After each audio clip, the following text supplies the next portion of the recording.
Is President Moon Jae-in a mediator, a player, or a passenger? Partly that depends who you ask. His own administration, his critics here in Seoul, or officials in Washington or Pyongyang.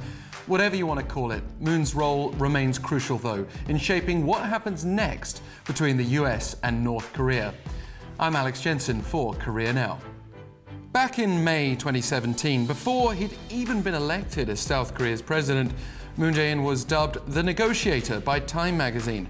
His role as mediator appeared to be predestined, even if he also had to quite literally meet North Korean Chairman Kim Jong-un halfway and maintain steady contact with US counterpart Donald Trump.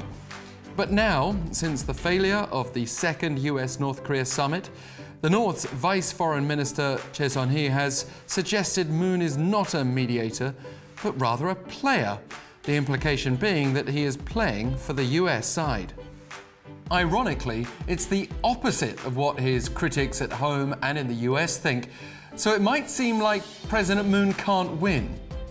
That said, the prospect of Moon's role as mediator in bringing about peace and denuclearization, and that of South Korea generally, is not only still very much there, but also essential. North Korean Vice Minister Choi also announced last Friday that her regime will end talks with Washington and shift back to missile and nuclear testing, should the US stick to unacceptable demands. US President Donald Trump's top aides hit back, condemning her statement as unhelpful, to quote National Security Advisor John Bolton, who added that it would not be a good idea on their part. Yet Secretary of State Mike Pompeo said he is hopeful talks with North Korea will continue, and the US has every expectation the North Korean leader will honor his commitment to Trump to continue refraining from nuclear and missile tests. As key negotiator and special representative for North Korea, Stephen Biegun insisted diplomacy is still very much alive. Pompeo's also said the people of South Korea are determined to help us get the nuclear weapons out of North Korea. South Korea has certainly repeatedly shown its desire to keep discussions going.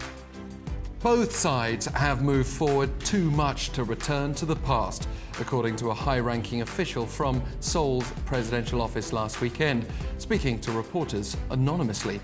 He said it was necessary from the US side to reconsider its so-called all-or-nothing strategy in dealing with North Korea, that both sides should reach an agreement on a roadmap first and then seek phased progress in the denuclearization process in order to turn a so-called small deal into a good enough deal. He additionally said that Seoul and Washington are continuing close consultations, while it also appears inter-Korean talks will soon resume, based on comments behind the scenes and from high-level officials. Now that sounds very much like mediation, whatever North Korea wants to call it. This week, Foreign Minister Kang Kyung-hwa described South Korea as a core party concerned in the denuclearization process, that Seoul plays an active role. The South's top nuclear envoy Lee Do-hoon went further, saying Seoul is a key player. Perhaps the important point here is that President Moon is indeed a player, but that his playing position remains mediator, and that North Korea knows it, but is likely pressuring him to mediate a little harder in the name of inter-Korean cooperation and encouraging a breakthrough when Washington and Pyongyang get stuck, which seems to be the case right now.